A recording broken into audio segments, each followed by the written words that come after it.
This is a tale of time, space, place, history, tradition and culture, and ultimately rebirth. A rebirth that began here in India's oldest dockyards when an architect met a banyan tree. The banyan tree has been a symbol in this country for 2,500 years. The symbol of enlightenment of Gautam Buddha under this tree.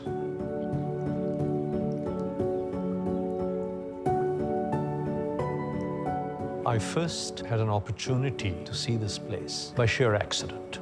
It's a beautiful space, and I wondered for what. I was quite sort of mesmerized by what was happening here. It is there's this idea first came up that our city, which is starved of cultural spaces, spaces open to the public, civic spaces. So we thought, as far as we architects and designers are concerned, we don't have a home in this city. So that's how the first idea, that let's create a place where creative people can get together, exchange ideas, collaborate. It also could be a platform for younger people and their works to be showcased.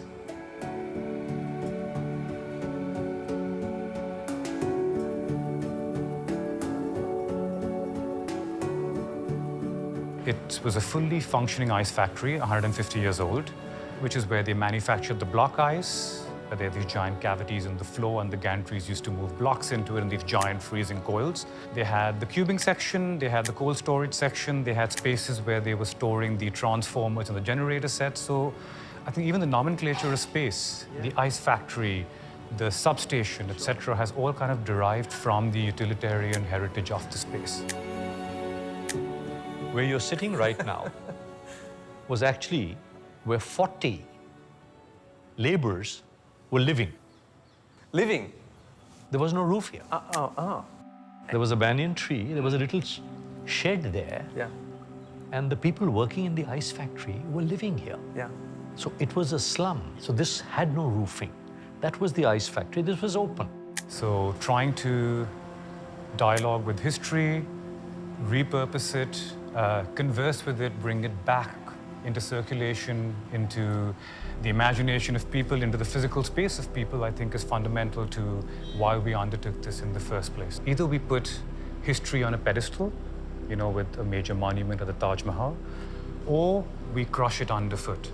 Right. Right? That equitable dialogue with history is a forgotten art, but I do see it kind of resurfacing, and that's what this space is about. The fact that we have such a large amount of industrial heritage and these large spaces and these warehouses, and you look at it globally, and they're the most beautiful spaces because that linked to history is what really gives the spaces layering and that richness. And they were actually making blocks of ice, lifting the ice up, and then moving it down with the gantry into the cold storages. At that particular moment, the light was coming in, hitting the ice and partly refracting. So that was the first reaction to a space which was responding to natural light. And as I moved through the space and I went a little further into the courtyard, I saw the banyan tree.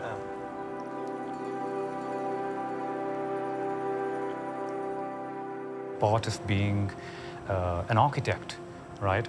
Perhaps the best question to ask is to be silent and listen, right? So I think we generally tend to walk into a space, and I think when you're able to bring that inner silence, you will start to sense the natural orders and vibrations of a space, and then you start to listen to. Otherwise, it's all a question of being deterministic and prescriptive and forcing an agenda or a manifesto. In a way, this is in itself a topographical response. That's what I would say. So sometimes the land would talk to us, but this for us is also an open land in a way. It's just a different context.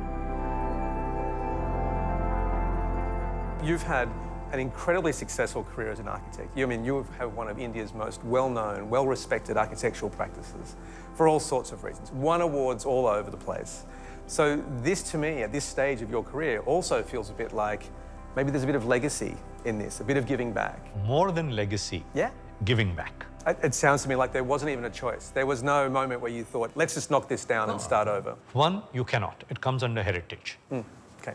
which is wonderful. Great. Otherwise, people would have put a wrecking ball through it and put up a 20-story building. It was restoration, which was not easy. The structure wasn't in very good condition. So we actually had two structural engineers working on the project, one for the retrofits and one for the new builds, right? So detaching structures from the walls, repurposing the foundations, building new foundations, stabilizing walls, regrouting them, resupporting roofs, and all of this keeping in mind that there is a broader vision and relationship with history. You don't want to get too invasive, nor do you want to be too enthralled to the past. Yes. So you have a kind of manifesto, you have a vision, and within that you're working with these daily kind of problems and daily situations that you need to manage. Look, it's beautiful. Yes, it is. Right, and it takes a long time, and it's painstaking, but that's the only way you can really honestly start to respond to the space. Otherwise, you will start to rationalize and economize and find easier ways to do it, but you won't feel that sense of layering that tends to happen honestly in this space. In a place like Bombay, with the pollution, with the humidity, with the monsoons, and then you're talking about the kind of thermal pressure of manufacturing and storing ice, right? And these are all natural building materials. There's no concrete or whatever in there. So it's like pulling a thread. You open up one wall, and this whole thing, no matter how it's supposed to have behaved structurally 150 years ago, it's now become this symbiotic everything holding everything up. So you pull on one thread and everything unravels, right? So we found that masonry walls didn't have foundations. You take 150-year-old plaster off of brick and half the brick comes off of it, right? Wooden trusses had detached from the walls. They were hanging in space, held up by God knows what. So it's almost like it's no longer architecture, it's archaeology, it's discovery, it's forensic examination, it's almost an orthopedic procedure of insertion where you go and you start pinning, suturing, buttressing, so you even change the nomenclature and the language you use in a process like this. And everything is reflexive. You cannot map out a project like this sitting in your office and making drawings and think, okay, that's what's going to happen now and that's what's going to happen then. You're sitting here. Fortunately, we work 5 minutes away from here. So we come in here and you keep revealing and you react and you reveal and you react. So it's a very intuitive, reflexive process. And that's the back-breaking part, and that's why most sensible people don't step into spaces like this, because it's back-breaking.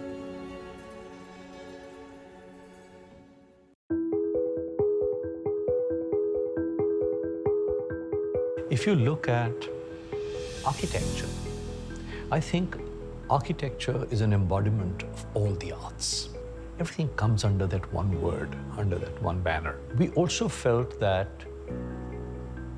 architecture, design, product design, engineering, music, dance, cinema could also be held because of the possibility and the versatility of the space. The vision that Dad had, he envisioned it specifically for arts, architecture, and design. And yes, it has a community bent. So we have tremendous performers here as well. So these halls have been graced by incredible talent. We've hosted extremely controversial debates. We've had plays that have been banned by the government. So there's a lot that we're doing that's unorthodox and that's quite unconventional.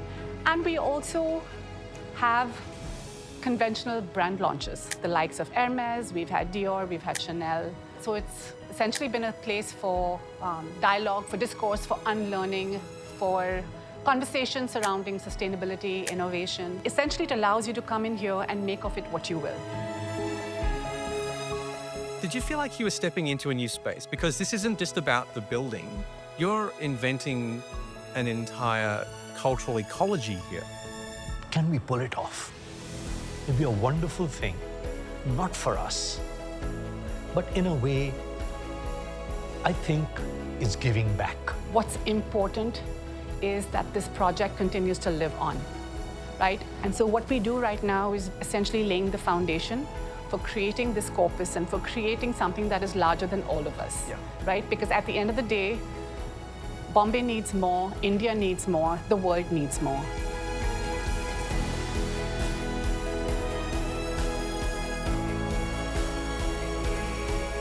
Tell me, does that banyan tree put a smile on your face every time you see it? Every single time. I bet. That tree's been there way before us, and it's going to outlast us for many, many, many generations. So I think for us, we really know what is the protagonist of this project. I think that humility is fundamental to anything that you do over here. I look at that banyan tree, right? And it always reminds me of why my father has done this in the first place, right? And that's what keeps me going. I think good design should feel right when you come there. You talked about the essential, you talked about natural. Yes. Something should feel that it belongs and it isn't enforced. Yeah. And I think even at an intellectual level, it has to be rational and make sense.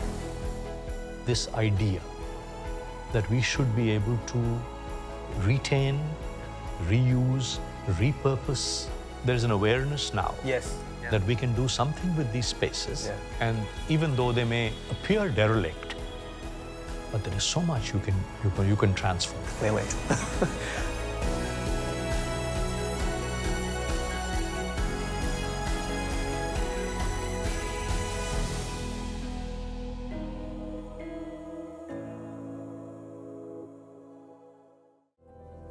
On a tiny site in Semarang, in a car park, sandwiched between a busy main road and a canal, is the last place you'd think to find a library, especially one that's making design headlines from around the world. But if using good design to raise the literacy rate of the community is your aim, then you've got to be in the community. So, what might that look like? If you say library in our mind, the context is just books, table and chair to read. But in here, in the micro-library, Wara itself, there's a net, there's a swing, and then also a very unique design. At first time, they just want to see the design, they just want to see the architecture. But when they go upstairs at the library, they find books, and then they start looking around, they start taking one book, and then they just start to read. Is it changing the community around you? Yes, because many children, they want to come and just want to read books, even though I do not say they read like for an hour or 2 hours, probably just like 5-10 minutes, but they read, they start to love and they start to enjoy reading. Yeah. That's our goal. So raise literacy starts from the young. So we want children just to love reading without feeling forced to. Yeah. Behind the micro-library, there's a village in there. It's a youth village. It's called Kampung Pelangi. So in Indonesia, kampung means village and pelangi is a rainbow. So we can call it Rainbow Village, I guess. So we want to attract the children in the village to come over to the micro-library because one of the goals of micro-library is to start and raise literacy starts from the young. So we want children to just love reading and read books without the feeling forced to. A library should be a fun place and a playful place. That's why the net and also the swing are designed in there. Yeah.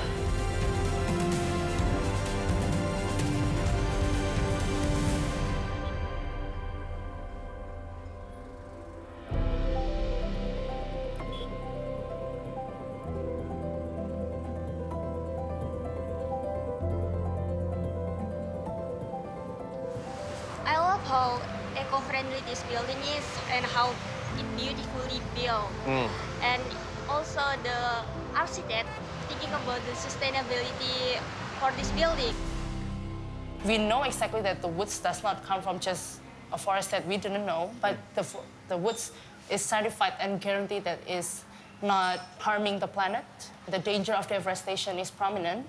So if we're not careful in using and sourcing our materials, we can do so much harm to the planet. We use the FSC certified woods. It guarantees that the woods come from a legal industrial forest. Underscores a commitment to the environmental stewardship to support the global efforts in combating the deforestation.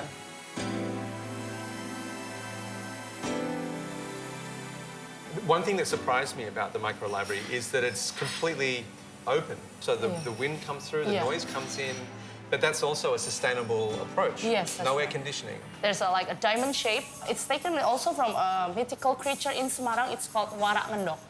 So Warak Ngendok itself is a dragon. Yeah, it's a mythical creature that everyone in Semarang believes. Every year we have a festival, and they always display this dragon. And then its shapes become like a diamond pattern around the micro-library itself. So it's filtered the heat not the sun exposure doesn't come directly into the buildings, into the interior, so it helps to last longer also for the woods. Yeah. And also it allows to the cross ventilation to come here, so we do not need air conditioner. Everything's so natural in there. Yeah, and it feels beautiful. It feels calm. It feels cool. Yeah. And also, if you notice, it's a high micro-library. It's also taken from Indonesian traditional house. It's called rumah panggung. So people use that usually in the forest, in the jungle. They use it to prevent flood from coming into their house. So they elevate the building and also give more space on the ground. He can build a swing which attract the children. And then if you can see, there's a grand staircase in there. You can use that for sitting, just to read books. Did you imagine it was going to be so successful? No, at first. I guess we don't imagine that it will be so big, and I think the impact is giving a positive impact to Semarang itself and also for the local community in there.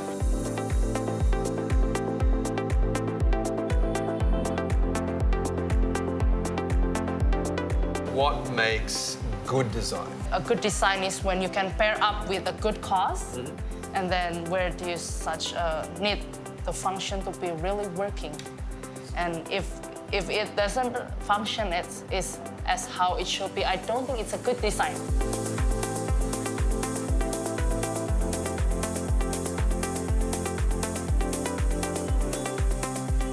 What a kayu. A little space, but big on imagination and even bigger on impact. With its thoughtful and beautiful design and community at its heart, this is how architecture can inspire us and elevate the everyday.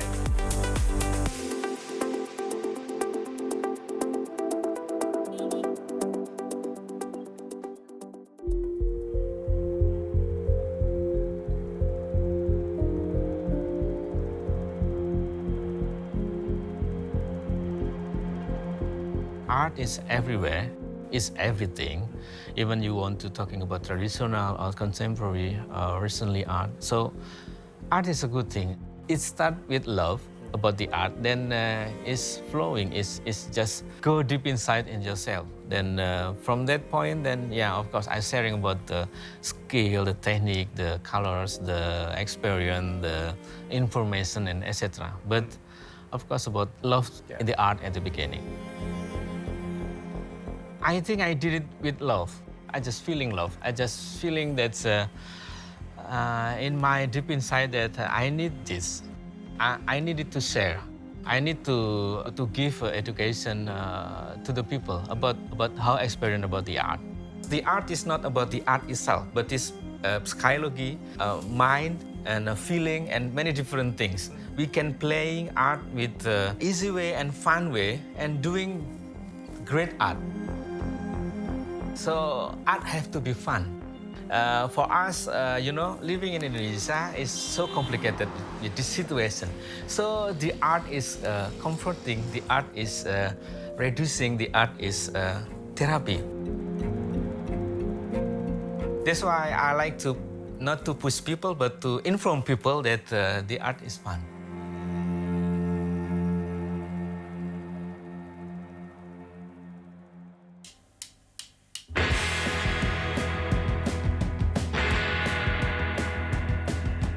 When we first stepped into Eko's studio, we were immediately struck by the energy of the space. It's not just where art happens, it's where stories are born. Eko is more than an artist, he's a voice, a visionary, someone who sees beauty where others see decay. He is one of the most acclaimed Indonesian artists. He creates wall paintings and drawings in collaboration with other media such as books, comics, and video animations. We decided to leave Eko to his own devices just for a moment, and this is what we witnessed.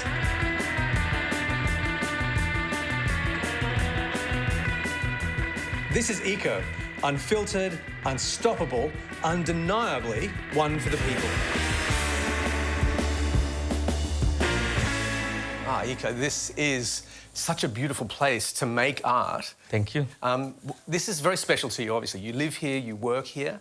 Yes. I've been moving in this studio since 2011. Yeah. So I've been around. So I love it, the place. And do I understand right, you grew up around here? You're from this area? Yes. I was born in Yogyakarta. Yeah. I just love it, this city. I have the art atmosphere more stronger in Yogyakarta. Yeah. So this carries meaning and memory, and it's also just a wonderful environment to be in.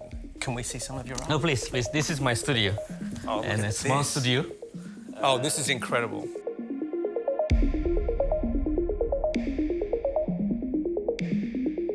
Before I do a lot of mural on the wall, on the street, so I get excited with the big size of doing an artwork. Yeah. So yeah, most of my painting or things project that I did is more large size. Yeah.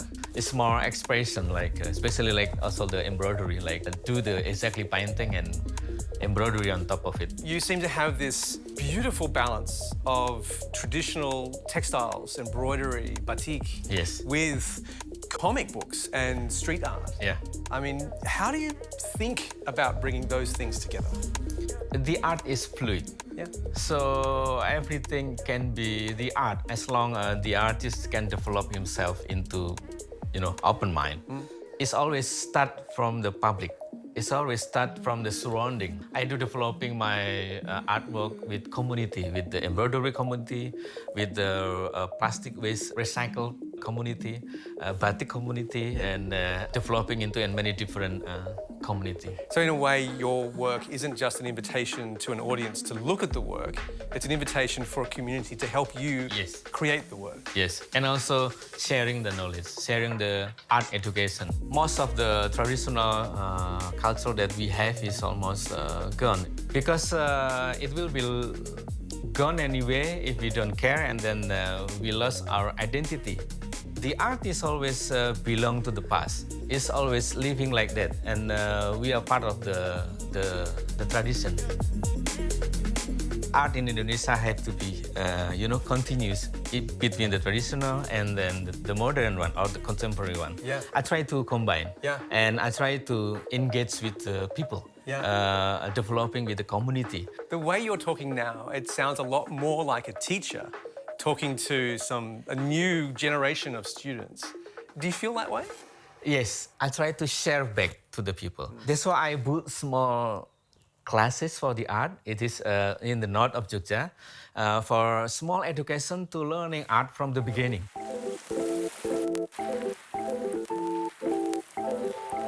There's that fun side, and you see it when you look at the work, that it's jumping out with this energy to embrace you and put a smile on your face immediately, yeah?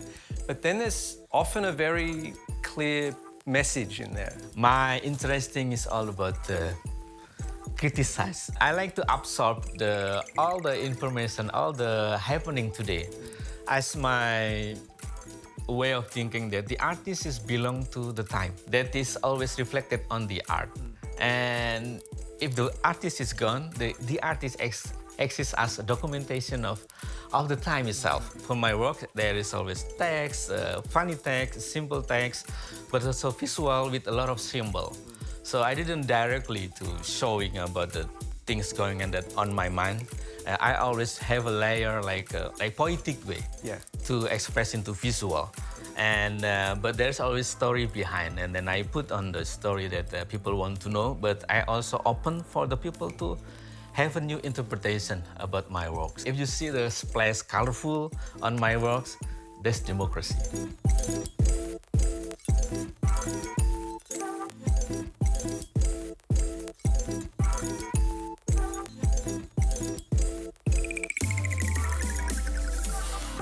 Eko, where does all this come from? I mean, what is your inspiration for this practice that you've developed? My inspiration is living in Indonesia.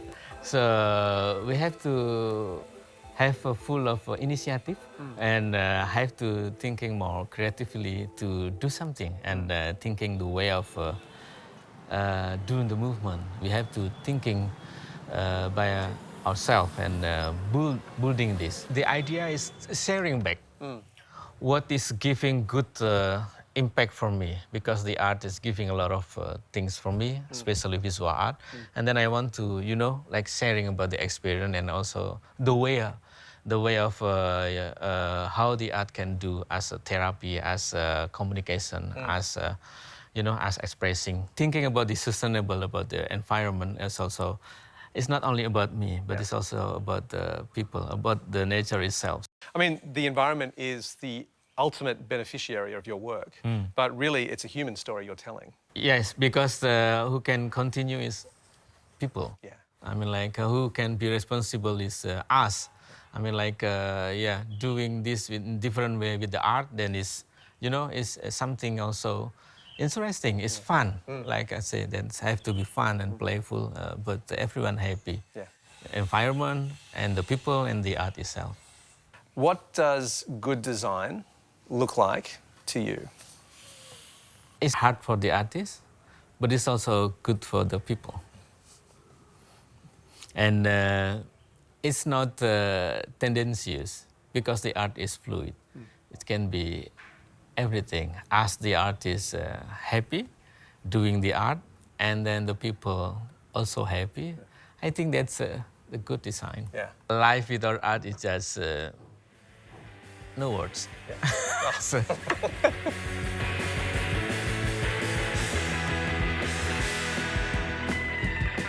When you step back from the vivid energy, the love, and the laughter of Eko's work, you can really get a sense of the potential of art to challenge us, to inspire, and to reflect our contemporary world.